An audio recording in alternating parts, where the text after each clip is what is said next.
Captain Lisa Grant stood on the bridge of the TCS Horizon and watched the stars change from white points to blue streaks as her ship dropped out of hyperspace. She had been exploring space for 15 years, but this moment still gave her chills. The Horizon was humanity's newest exploration vessel, built to find new worlds and make contact with alien races. Today might be the day they finally met someone else in the vast universe. Lieutenant Commander Ryan Parker checked his instruments at the tactical station. His job was to keep the ship safe while they explored unknown space. He was a good soldier, who had served on 3 different ships before joining the Horizon crew. Ryan never expected to fire his weapons at anything other than asteroids and space debris. The galaxy seemed empty and peaceful. Dr. Amanda Wells sat at her science station, running scans of the new star system. She was the ship's xenobiologist, trained to study alien life forms. Amanda had studied every theory about what aliens might look like and how they might behave. She dreamed of the day when humans would shake hands with beings from another world. Her instruments showed something interesting near the 4th planet of this system. The bridge crew worked quietly as they approached the unknown contacts. Captain Grant had trained her people well. They knew how to stay calm and follow procedures. Sergeant Paul Martinez stood ready near the communications console with his Marine squad. Paul was a tough man who had fought pirates and raiders in the outer colonies. He hoped they would not need his skills today. The main screen showed 3 large ships unlike anything humans had ever built. The alien vessels looked like giant crystals floating in space. They were beautiful and terrifying at the same time. Blue energy flowed along their surfaces like lightning trapped in glass. Captain Grant felt her heart beat faster as she realized this was humanity's first contact with another intelligent species. Dr. Wells spoke first. Her voice was excited, but controlled. Captain, I'm reading multiple life signs aboard those vessels. The ships appear to be made of some kind of crystalline material I've never seen before. They're definitely artificial constructs, which means we're looking at proof of alien intelligence. Ryan Parker kept his hand near his weapon controls, but did not activate them. Should I raise shields, Captain? Those ships are much larger than ours. Each one could probably destroy us if they wanted to. Captain Grant thought carefully before answering. This moment would be remembered in human history books. No shields yet, Ryan. We're here in peace. Dr. Wells, try to establish communication with them. Amanda worked at her console, sending out mathematical sequences and basic symbols that any intelligent species should understand. The response came quickly. The alien ships moved closer and began transmitting their own signals. Within an hour, the 2 sides had established basic communication protocols. The alien leader identified himself as Ambassador Veltar of the Zephyrian Collective. His voice came through the ship's speakers as a series of musical tones that the computer translated into English. Captain Grant felt proud as she became the first human to speak with an alien being. Welcome, humans, Veltar said. We have watched your species expand across several star systems. You are young but show promise. We wish to discuss the terms of your continued existence in this region of space. Captain Grant frowned at the strange wording, but remained diplomatic. Thank you for your greeting, Ambassador Veltar. We are honored to meet the Zephyrian people. Humanity seeks only peaceful exploration and trade. We hope our species can become friends and learn from each other. There was a long pause before Veltar responded. Friendship is a concept for equals. You will provide tribute to the Zephyrian Collective. 3 of your colony worlds will be acceptable payment for safe passage through our territory. Your people may relocate to other systems that we do not require. The bridge fell silent. Captain Grant could not believe what she had heard. These aliens were demanding that humanity give up 3 entire worlds with millions of people. She looked at her crew and saw anger and disbelief on their faces. Ambassador, I think there has been a misunderstanding, Captain Grant said carefully. Humanity does not pay tribute to anyone. We are a free people who govern ourselves. Perhaps we can discuss trade agreements or mutual cooperation instead. Veltar's musical voice became harsh and discordant. There is no misunderstanding, human. You are a primitive species that exists only because we have not yet decided to eliminate you. The Zephyrian Collective controls over 400 worlds and commands fleets that could destroy your entire civilization. You will comply with our demands or face the consequences." Ryan Parker looked at his captain with concern.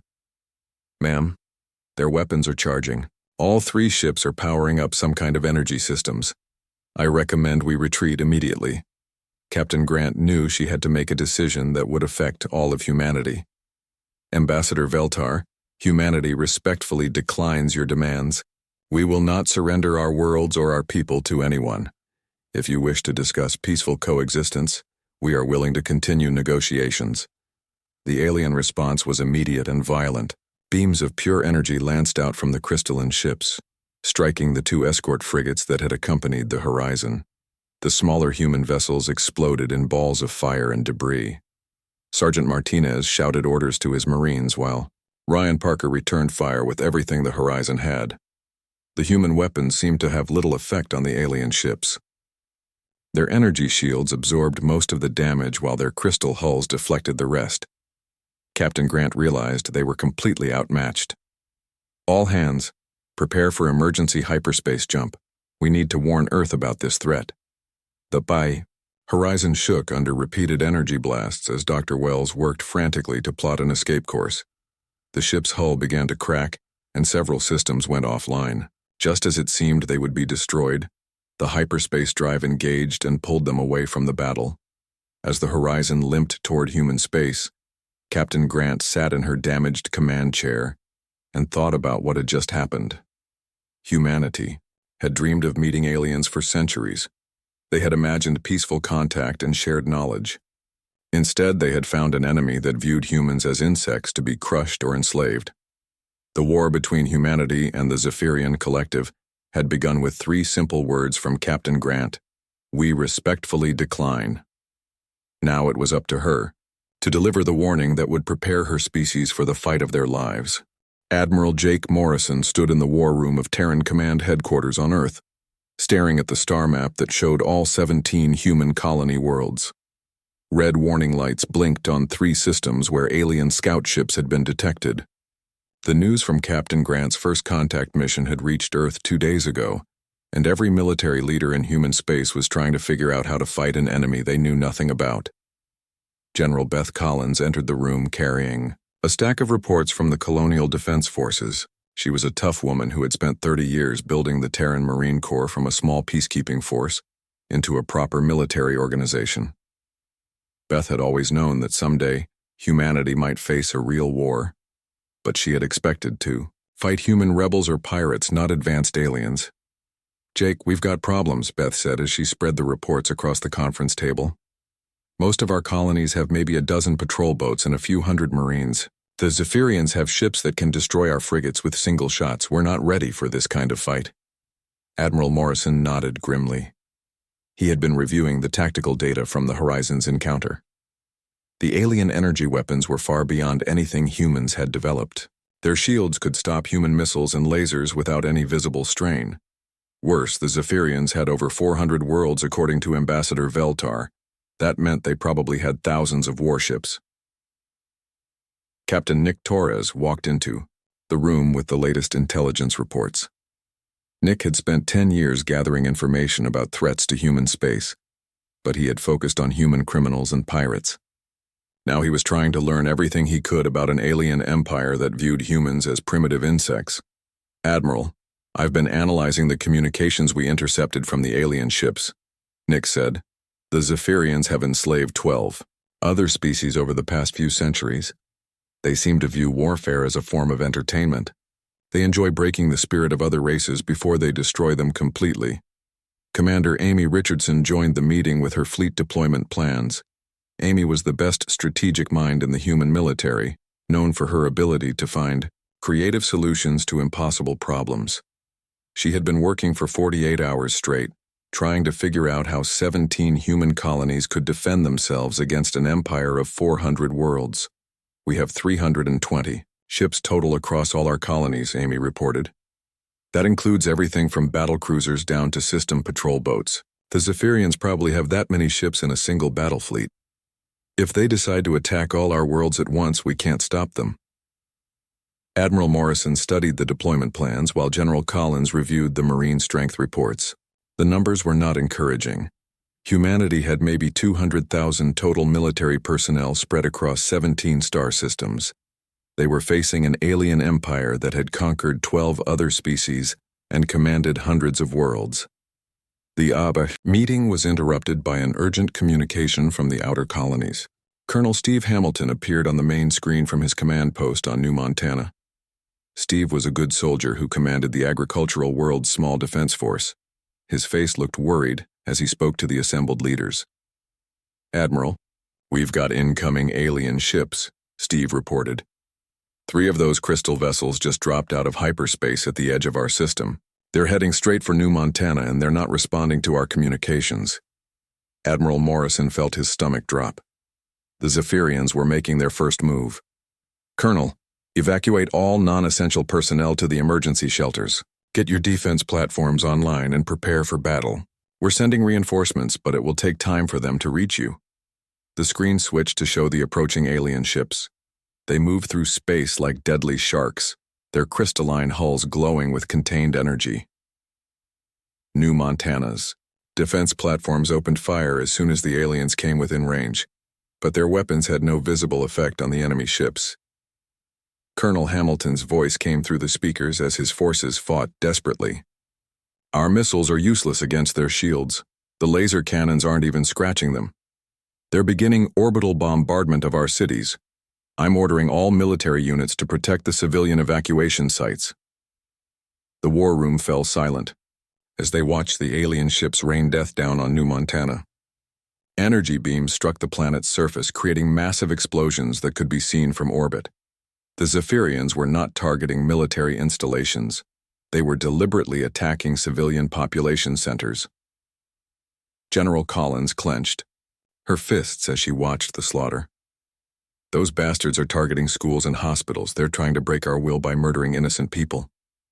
The last transmission from New Montana came 6 hours later. Colonel Hamilton's voice was weak but defiant as his command post burned around him. "This is Colonel Steve Hamilton to all human forces. New Montana has fallen. 50,000 civilians are dead. The aliens showed no mercy. They bombed everything that moved. Remember us. Make them pay for what they've done here." The transmission ended in static as Colonel Hamilton's position was vaporized by an alien energy beam. New Montana, one of humanity's most peaceful agricultural worlds, was gone. 50,000 men, women, and children had been murdered in a single day by aliens who viewed their deaths as entertainment. Admiral Morrison stood up slowly and walked to the star map. The red light marking New Montana's position had changed to black, indicating a lost colony. He had failed in his duty to protect human civilians. The weight of those 50,000 deaths would stay with him for the rest of his life. "Send word to all colony commanders," the admiral said quietly. "Full military mobilization across all 17 systems. Every ship, every Marine, every defense platform goes to maximum readiness. The Zephyrians want a war, and we're going to give them one they'll never forget." General Collins nodded and began issuing orders to her staff. Captain Torres started working on intelligence-gathering operations to learn more about Zephyrian weaknesses. Commander Richardson began planning defensive strategies for the remaining colonies. As the military leaders worked through the night, Admiral Morrison stared at the star map and made a silent promise to the dead of New Montana. The Zephyrians had made a terrible mistake when they decided to target human civilians. They thought they were fighting a weak species that would surrender after losing one world. They were about to learn that when you kill human children, you don't get mercy or surrender. You get war without limits or quarter. The Zephyrians had started this conflict by murdering innocents. Humanity would finish it by making sure no alien would ever threaten human worlds again. Dr. Kevin Shaw worked 18 hours a day in his laboratory beneath the military research facility on Mars. The wreckage of 2 Zephyrian fighter craft had been recovered from the New Montana battle site, and Kevin was determined to find weaknesses in alien technology. He had been humanity's top weapons researcher for 12 years, but he had never faced a challenge like this. The crystalline alien ships seemed almost impossible to damage with conventional human weapons. Engineer Rachel Turner stood next to Kevin, examining pieces of the alien hull material under a powerful microscope. Rachel had designed some of humanity's best warships, but the Zephyrian technology was unlike anything she had ever seen. The crystal structure seemed to absorb energy weapons and deflect kinetic projectiles. However, Rachel had noticed something interesting about the way the material fractured under certain types of stress. "Kevin, look at this," Rachel said, pointing to a crack in one of the alien hull fragments. "When I hit this piece with a hammer using a specific frequency of impacts, it shatters completely. But regular steady pressure doesn't affect it at all. I think their hulls are designed to resist energy weapons and explosive damage, but they might be vulnerable to sustained kinetic bombardment." Dr. Shaw studied the cracked crystal fragment with growing excitement. "You might be onto something, Rachel. Our missiles and lasers deliver energy in quick bursts, but what if we hit them with solid projectiles over and over again? Like old-fashioned bullets, but much bigger and faster." The two scientists worked through the night, testing different ways to damage the alien hull material. They discovered that while Zephyrian crystals could absorb massive amounts of energy, they became brittle when subjected to repeated physical impacts. A single railgun shot might bounce off, but 100 railgun shots in the same spot could shatter the entire section. Captain Dan Foster arrived at the research facility the next morning to test the new anti-alien weapons. Dan was one of humanity's best pilots with 15 years of experience flying everything from fighters to battleships. He had volunteered to test experimental weapons against captured alien technology, even though the tests were extremely dangerous. Lieutenant Sarah Blake worked as the communications officer for the weapons testing program. Sarah had been monitoring Zephyrian communications since the New Montana attack, trying to learn their language and understand their tactics. She had discovered that the aliens were extremely arrogant and viewed humans as primitive creatures barely worth conquering. Dr. Shaw led Captain Foster and Lieutenant Blake to the testing chamber, where they had set up a piece of Zephyrian hull armor. "Dan, we've mounted a prototype railgun on your fighter. It fires solid tungsten projectiles at incredible speed. Try hitting the same spot on that armor plate multiple times." Captain Foster climbed into his modified fighter and powered up the experimental railgun. The weapon was much heavier than normal ship armaments, but it packed tremendous kinetic energy. Dan lined up his shot and fired a single tungsten round at the alien armor. The projectile bounced off harmlessly, just like human weapons had done in previous battles. "Try again, but keep hitting the exact same spot," Rachel called over the radio. "The crystal structure should weaken with repeated impacts." Dan fired again and again, placing shot after shot in the same location on the alien armor plate. On the 7th impact, small cracks appeared in the crystal surface.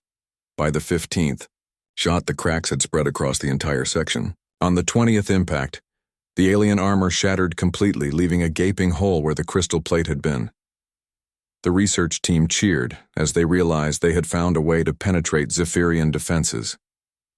Dr. Shaw immediately began designing larger railgun weapons that could be mounted on human warships. Rachel started drawing plans for new ship designs built specifically to carry multiple kinetic weapons into battle. Lieutenant Blake had been monitoring alien communications during the test and brought disturbing news. The Zephyrians are planning their next attack. They're calling it a cleansing operation designed to break human resistance. 3 battle fleets are moving toward our core systems. They expect to destroy 5 more colonies in the next week, Captain. Foster looked at the shattered alien armor and felt hope for the first time since the war began. "How long until we can get these new weapons into production? Our people need something that can fight back against those crystal ships." Dr. Shaw checked his calculations and production schedules. "If we work around the clock and use every military factory in human space, we can retrofit 50 ships with railgun weapons in 2 weeks. It's not much against 3 alien battle fleets, but it's better than what we have now." Engineer Turner had been thinking about ship design and came up with an idea that could multiply their effectiveness. "What if we don't try to build ships that can survive alien energy weapons? Instead, we build fast, cheap ships that can deliver kinetic strikes and then get away, like fighters, but bigger and designed specifically to kill Zephyrian vessels." The team worked for the next 48 hours straight, designing humanity's first anti-alien warships. The new vessels were ugly compared to traditional human ships, but they were built for one purpose: destroying crystalline alien vessels with sustained railgun bombardment. Each ship carried 6 railgun cannons and enough tungsten ammunition to shatter a dozen Zephyrian hulls. Captain Foster took the first prototype ship, designated the TCS Hammer, on its maiden combat mission. Intelligence reports showed a single Zephyrian vessel investigating the ruins of New Montana. It was the perfect target to test their new weapons and tactics against a real enemy. The alien ship detected Foster's approach and moved to intercept, confident that one Zephyrian vessel could easily destroy any human ship. The crystal ship's energy weapons charged up as it closed the distance, preparing to vaporize another primitive human vessel.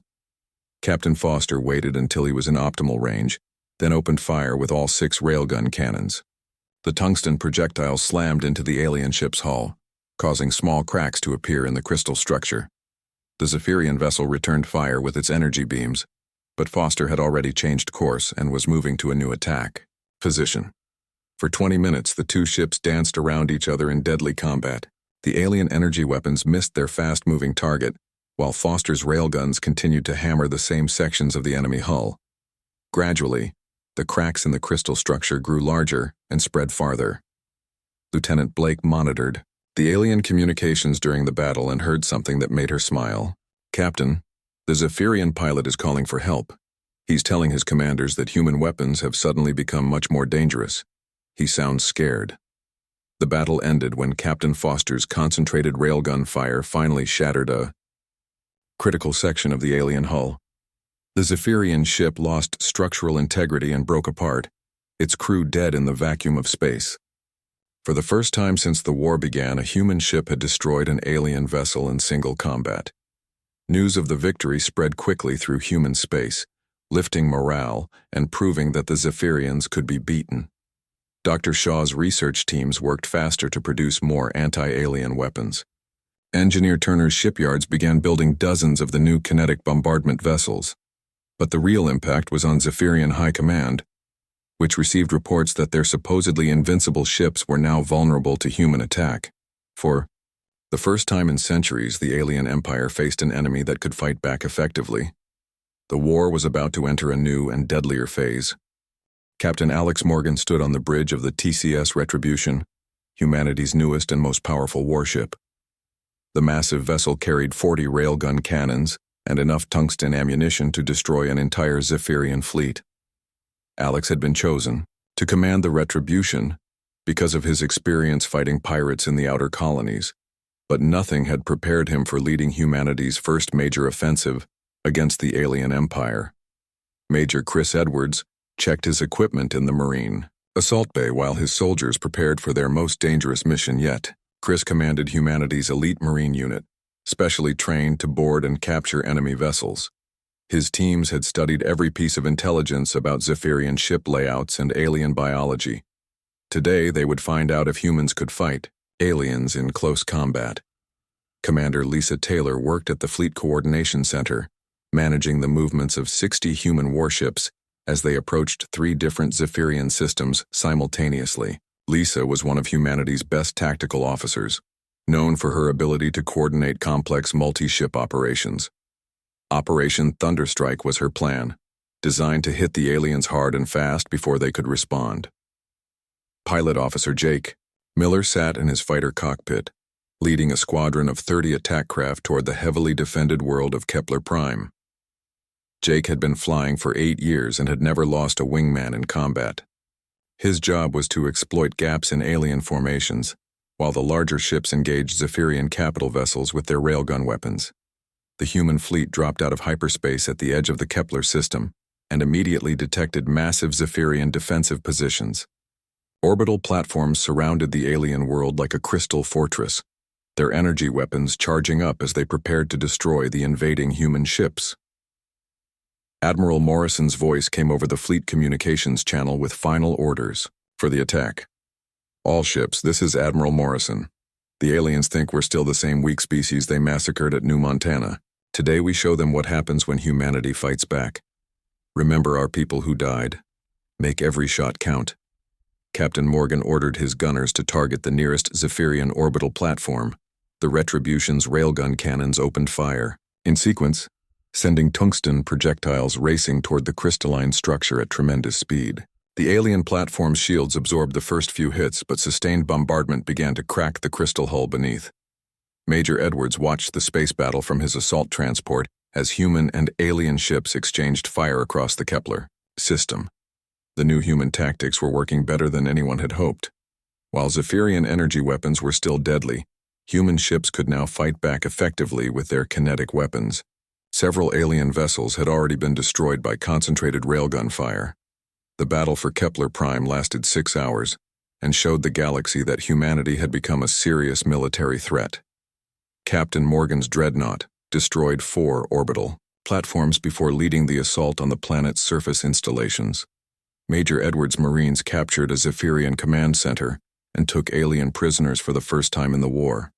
Commander Taylor coordinated similar attacks on 2 other Zephyrian systems, using fast strike groups to hit military targets while avoiding civilian areas. The human forces were brutal but precise, focusing their anger on alien military forces rather than innocent populations. This restraint confused the Zephyrians, who were used to enemies that targeted civilians. Pilot Officer Miller's fighter squadrons proved devastating against Zephyrian formations that had been designed to fight large capital ships. The small human craft could slip between alien energy beams and deliver precise railgun strikes against weak points in crystalline hulls. Jake personally destroyed 3 alien fighters and disabled a light cruiser during the Kepler Prime assault. The war, real shock for the Zephyrian Empire, came when they realized that humans were not trying to conquer alien worlds or enslave alien populations. Instead, human forces systematically destroyed military installations while leaving civilian areas untouched. This was completely different from how the Zephyrians conducted warfare, and it left alien commanders confused about human intentions. News of the human victories spread quickly through both human and alien space. For the first time since the war began, Zephyrian forces were retreating from battle rather than advancing to new conquests. 3 entire alien battle fleets had been defeated or scattered by human task forces that were supposedly inferior in every way. Captain Morgan received new orders to advance deeper into Zephyrian territory, while his ship was being resupplied at a captured alien facility. The Retribution had performed perfectly in its first major battle, proving that human engineering could match alien technology when properly applied. Alex felt proud of his crew and confident about their chances in future engagements. Major Edwards interrogated captured Zephyrian officers and learned disturbing information about alien plans for humanity. The Zephyrians had intended to enslave the human population after destroying most human colonies as an example to other species. The aliens viewed warfare as entertainment and considered the suffering of other races to be amusing. This intelligence made its way back to Admiral Morrison and the human leadership, who realized they were not fighting a conventional war for territory or resources. The Zephyrian Empire was a predatory civilization that existed by conquering and enslaving other species. There could be no peaceful coexistence with such an enemy. Commander Taylor began planning the next phase of human operations, focusing on striking Zephyrian supply lines and communication networks. Lisa had studied alien logistics and identified critical facilities that supported their war machine. If these targets could be destroyed, the entire Zephyrian military structure might collapse. Pilot Officer Miller returned from patrol missions with reports that alien morale was declining rapidly. Intercepted communications showed Zephyrian commanders questioning their ability to defeat human forces. Some alien units were refusing orders to attack human positions, claiming that the primitive species had somehow become too dangerous to fight. The most significant change was in how other alien species viewed the conflict. The 12 races enslaved by the Zephyrian Empire began to hope that their conquerors might finally be defeated. Secret communications reached human commanders from rebel groups on occupied worlds, offering intelligence and support against their Zephyrian masters. Captain Morgan led the Retribution toward the next target system, where intelligence reports indicated a major Zephyrian fleet base. The human dreadnought was now accompanied by 40 other warships, all equipped with the latest railgun weapons and manned by crews hungry for revenge. The aliens had started this war by murdering human civilians, and now they would face the consequences of that decision. As the human fleet prepared for its next assault, Alien High Command held emergency meetings to discuss the deteriorating military situation. For the first time in centuries, the Zephyrian Empire faced an enemy that could not be intimidated or easily defeated. Their crystal ships were being destroyed, their fleets were retreating, and their enslaved populations were beginning to rebel. The war had entered a new phase where humanity held the initiative, and the Zephyrians were forced to react to human moves, rather than dictating the course of battle. What had begun as an easy conquest of a primitive species had become a fight for the survival of the entire Zephyrian Empire. Fleet Admiral Jake Morrison stood in the command center of the massive human battle fleet as it approached the Zephyrian home system. 500 human warships filled the space around his flagship, each one armed with the deadliest weapons humanity could build. Jake had spent 2 years planning this final offensive, and now the moment had come to end the war that began with the massacre at New Montana.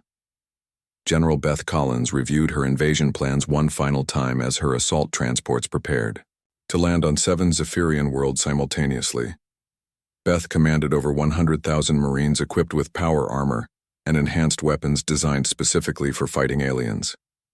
Her forces would capture key installations while avoiding civilian casualties, showing the galaxy that humans could win wars without becoming monsters.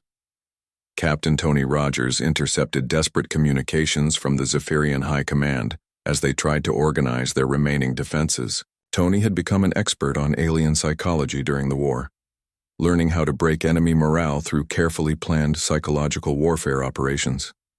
The aliens were already terrified of human forces, and Tony's propaganda broadcasts had convinced many Zephyrian units to surrender rather than fight. Commander Ellen Davis coordinated special operations teams that had been infiltrating alien territory for months. Ellen's commandos had sabotaged critical infrastructure and gathered intelligence that made the final offensive possible. Her operatives worked with rebels from the 12 enslaved species, creating a network of resistance that was tearing the Zephyrian Empire apart from within. The human fleet emerged from hyperspace at the edge of Zephyr Prime's solar system and immediately detected thousands of alien ships preparing for the final battle. The Zephyrian home fleet was the largest military force the galaxy had seen in centuries, but Admiral Morrison was not impressed. Human weapons had proven superior to alien technology, and human tactics had outmatched alien strategy throughout the war. The space battle that followed lasted 3 days and became known as the greatest naval engagement in galactic history. Human railgun weapons systematically shattered Zephyrian crystal ships, while alien energy beams failed to penetrate improved human armor. Captain Rogers broadcast surrender offers to alien commanders, but most chose to fight to the death rather than admit defeat to a supposedly primitive species. General Collins launched her ground assault while the space battle still raged overhead. Human Marines stormed Zephyrian military bases with devastating efficiency, their power armor protecting them from alien energy weapons, while their enhanced rifles cut through crystalline defensive positions. Major Edwards led the assault on the primary command center, fighting through waves of desperate alien defenders. The turning point came when Commander Davis's special forces captured the main Zephyrian communications array. Ellen's commandos used the alien network to broadcast surrender terms to every Zephyrian military unit in the home system. The message was simple: lay down your weapons and you will be treated fairly, continue fighting and face total destruction. Pilot Officer Miller led fighter squadrons in precision strikes against the last Zephyrian orbital defenses around their capital world. Jake's pilots had become the finest combat aviators in human history during 2 years of constant warfare. They flew through alien energy barrages with skill that bordered on supernatural, delivering railgun strikes with surgical accuracy. As the battle turned in humanity's favor, desperate Zephyrian leaders attempted to negotiate a ceasefire. Their diplomatic transmissions reached Admiral Morrison's flagship, offering territorial concessions and tribute payments in exchange for an end to hostilities. The alien high command seemed to believe that humans would accept partial victory, and allow the Zephyrian Empire to continue existing. Admiral Morrison's response was broadcast across the entire star system, where both human and alien forces could hear it. His voice was calm but carried the weight of absolute determination. You chose to make this a war of extinction when you murdered 50,000 innocent civilians at New Montana. You showed no mercy to our children, so you will receive no mercy from us. Surrender unconditionally or face complete destruction. The final phase of the battle saw human forces systematically eliminating the last pockets of Zephyrian resistance. Captain Morgan's dreadnought TCS Retribution destroyed the alien flagship in single combat, proving that human engineering had surpassed alien technology. General Collins's Marines captured the planetary government complex after a fierce urban battle. Commander Davis's special operations teams rescued thousands of enslaved aliens from Zephyrian labor camps, liberating beings from 12 different species who had served as forced workers for centuries. The freed slaves looked at their human rescuers with amazement, unable to believe that the galaxy's newest species had defeated their ancient oppressors. The war officially ended when the last Zephyrian military commander surrendered his forces to Major Edwards on the steps of their high command building. The alien officer, a crystalline being named Vorthak, handed over his ceremonial weapon while his surviving troops laid down their arms. After 2 years of brutal warfare, the Zephyrian Empire had ceased to exist as a military threat. Captain Rogers established communication networks to broadcast news of the human victory throughout the galaxy.